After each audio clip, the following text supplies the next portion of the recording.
my dearest friends, and welcome to ukvisasuccess.com channel. I'm Svetlana Shlapak, the creator of this free channel, and I am a senior immigration solicitor based in London, UK. After more than 15 years of helping so many people with their immigration challenges, I realized that the majority of visa refusals happen because people simply do not understand how the UK immigration law works. I therefore created this free, frequently asked questions show to change this, to help you understand the UK immigration system. I'm here to deconstruct the UK immigration rules for you and explain how you can apply this knowledge in practice. And here is your next frequently asked question. Is English language test valid for only 2 years? First of all, I would like to explain the rules about proving your knowledge of English for citizenship and settling applications, and then answer the question about the validity of the test. You might need to prove your knowledge of English language if you're over the age of 18 and are applying for citizenship or to settle in the UK, which is also known as indefinite leave to remain application. If you're applying from outside the UK, you will also need to meet English language requirements, but the bar is much lower. In today's video, I am going to talk to you about British citizenship and settlement applications only. I'm not going to expand on the applications which are made from outside the UK. So when you are applying for a British citizenship or settlement, you can meet English language requirement in three different ways. The first one, by providing documentary evidence confirming that you have an English qualification at B1, B2, C1 or C2 levels, or you have a degree taught or researched in English language, or by proving that you are exempt. English qualification at B1, B2, C1 or C2 levels. You can only prove your knowledge of English language by having a recognized English test qualification from an approved test center. The Home Office publishes and updates the list on very regular basis, and here is your current version.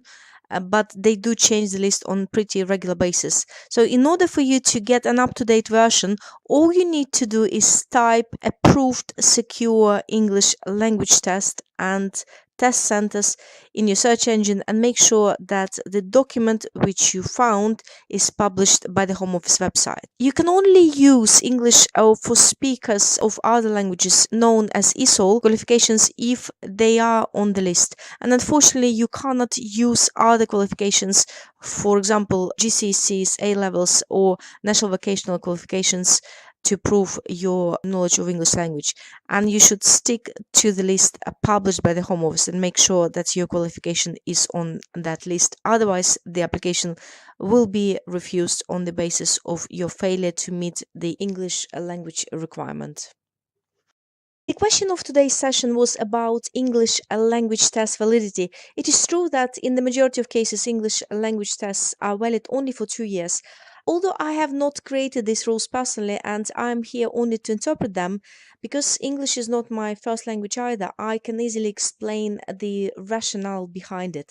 If you do not use or practice your second language skills for 2 years or more, especially if you only started learning this language, the language skills may be completely lost. When preparing for this video, I've undertaken a research, and to my great surprise, I've discovered that according to numerous studies, it is perfectly possible to even forget your own native language if people do not practice it. So that's why there is this time limit on all English language tests. However, there are two situations where you can still use your B1 level qualification even if the exam was taken more than 2 years ago. When applying for British citizenship, you can still use your B1 level qualification even if it's run out, even if it's not on the current list of recognized tests. You can still use this qualification if it was valid at the time when you made your settlement application. And the second case scenario is when you are applying for settlement, when you make your indefinite leave to remain application, you can still use your B1 level qualification that's run out if both of the following are true. The first one, it's on the current list of recognized tests, and number two, it was accepted for another UK immigration application, for example, when you got permission to enter the UK. Okay, moving to the second case scenario when your degree was taught or researched in English language. If you have a degree from a UK university, you only need your degree certificate. If your degree is not from a UK university, you'll need your degree certificate and one of the following: a letter or a certificate from UK NARIC confirming the equivalent level of your degree, plus an official letter from your university with your name and degree confirming that your degree was taught in English language, or an official certificate from your university confirming that the degree was taught or researched in a majority English speaking country, that is, except Canada.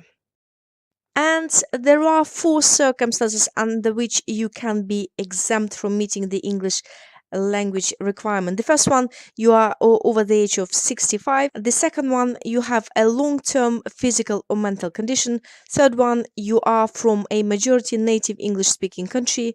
And here is a list for you. You may pause this video to see if your country is on this list. And finally, you can be exempt if there are exceptional compassionate circumstances in your case, and Home Office defines 10 such exceptional circumstances. As a victim of domestic violence, as the partner or spouse of a British citizen or someone who is settled in the UK, a partner or a spouse of a person who has died, who was either a British citizen or someone settled in the UK, an adult dependent relative between 18 and 64, or someone who is present and settled in the UK and is a refugee or has humanitarian protection, a refugee living in the UK, someone living in the UK with discretionary leave to remain, someone living in the UK with humanitarian protection, someone who has permission to stay in the UK as a retired person of independent means, a Commonwealth citizen on discharge from HM forces, a highly skilled migrant applying under the terms of highly skilled migrant program, and finally someone in exceptional circumstances, for example as an orphan, widow, or over the age dependent. It is really, really important for you to understand that these exemptions apply only if you are applying for indefinite leave to remain. You cannot be exempt from meeting the English language requirement when you're applying for British citizenship unless you are from the majority native English speaking country.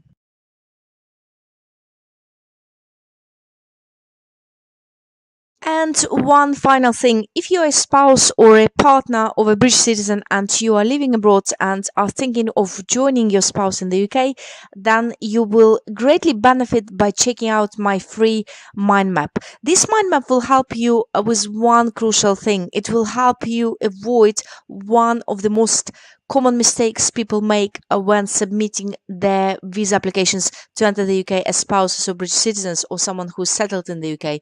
This mind map is completely free and you'll find the link in the description.